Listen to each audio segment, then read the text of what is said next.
പിന്നെ അഥവാ ഒരു വർക്കിംഗ് കമ്മിറ്റി മീറ്റിംഗ് ഉണ്ട്, അതിലും കൂടി പങ്കെടുത്തിട്ട് അടുത്ത ആഴ്ച വരാമെന്നാണ് ഉദ്ദേശം. നോക്കട്ടെ, പറയും.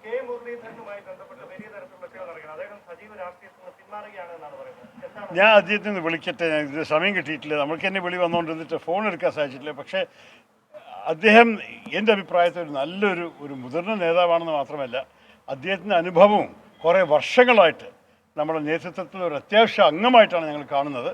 അദ്ദേഹം മാറി നിൽക്കാൻ ഒരു ആവശ്യം ഞാൻ തോന്നുന്നു, എനിക്ക് തോന്നുന്നു. നോക്കൂ, എല്ലാ തെരഞ്ഞെടുപ്പിലും സ്വാഭാവികമായിട്ട് ചില പ്രശ്നങ്ങളുണ്ടാവും. ആരും പറയുന്നില്ല ഈ ജനാധിപത്യത്തിൽ ഏത് പാർട്ടിയും 100% പെർഫെക്റ്റ് ആയിട്ട് പ്രവർത്തിക്കുന്നു. ചില വിഷയങ്ങൾ ഉണ്ടായിട്ടുണ്ടെങ്കിൽ അദ്ദേഹത്തിന് പറയാനുള്ളതും കേൾക്കണം നമ്മൾ നേതാവ്, അതിനെക്കുറിച്ചൊരു സംശയമില്ല. പക്ഷേ മാറി നിൽക്കണതിൻ്റെ ആവശ്യമൊന്നുമില്ല. എല്ലാ ഇലക്ഷനിലും ചിലർക്കും വിജയം ചിലർക്ക് പരാജയം ഉണ്ടാവുമല്ലോ. എന്ത് പറ്റി തൃശ്ശൂരിൽ ആൾക്കാർ പഠിക്കും, സംശയമില്ല, പഠിച്ച് മനസ്സിലാക്കണം. ഇപ്പോഴും അതെ,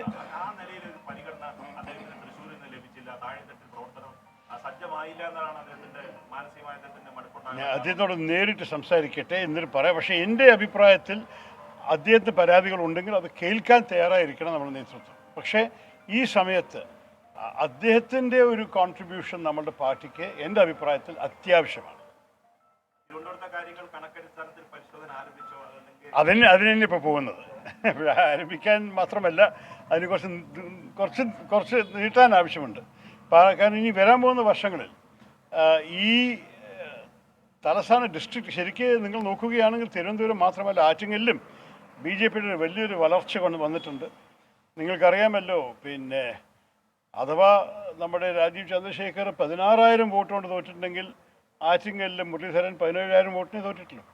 അപ്പോൾ ഇതൊക്കെ നമ്മൾ മനസ്സിലാക്കി എന്താണ് വിഷയങ്ങൾ, എന്താണ് ഫാക്ടേഴ്സ്, നമ്മളുടെ വഴിക്ക് എന്താണ് മെച്ചപ്പെടുത്തേണ്ടതെന്നൊക്കെ പഠിച്ച് മനസ്സിലാക്കണം.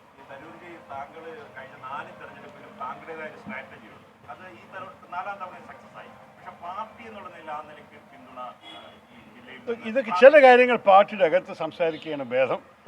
ഞങ്ങൾക്ക് ചില കാര്യങ്ങൾ ചർച്ച ചെയ്യാനുണ്ടെന്ന് ഞാൻ സമ്മതിച്ചു. പക്ഷേ അതിനേക്കാൾ കൂടുതൽ പറയാൻ എനിക്ക് ആഗ്രഹമില്ല. പ്രത്യേകിച്ച് ഈ സമയത്ത് നമ്മളെല്ലാവരും വലിയൊരു വിജയം, ശരിക്ക് ഈ തെരഞ്ഞെടുപ്പ് നോക്കുകയാണെങ്കിൽ BJP സർക്കാരിനൊരു വിജയം കിട്ടിയിട്ട്, പക്ഷേ ഒരു പരാജയം പോലെ തോന്നുന്നൊരു വിജയമാണ് അവർക്ക് കിട്ടിയിരിക്കുന്നത്. ഞങ്ങളുടെ ഒരു പരാജയം നമ്മൾ വിജയം പോലെ തോന്നുന്ന ഒരു പരാജയമാണ്. ആ മൂഡിൽ നമ്മൾക്ക് ഈ സമയത്ത് നെഗറ്റീവ് മാത്രം നോക്കിയാൽ പോരാ. പല നല്ല കാര്യങ്ങളും നടന്നിട്ടുണ്ട് പാർട്ടിക്ക്, ഭാരതം മുഴുവനും, കേരളത്തിലും. 18 സീറ്റ് UDF കിട്ടിയതൊരു നല്ലൊരു ആഘോഷിക്കാനൊരു കാര്യമാണ്. അപ്പോൾ നമ്മൾ എപ്പോഴും എടുത്തെടുപ്പ് തന്നെ ഒരു നെഗറ്റീവായിട്ട് സംസാരിക്കാൻ ആവശ്യമില്ല. എല്ലാ ചർച്ച ചെയ്യാനും മനസ്സിലാകാനും സമയം വരും.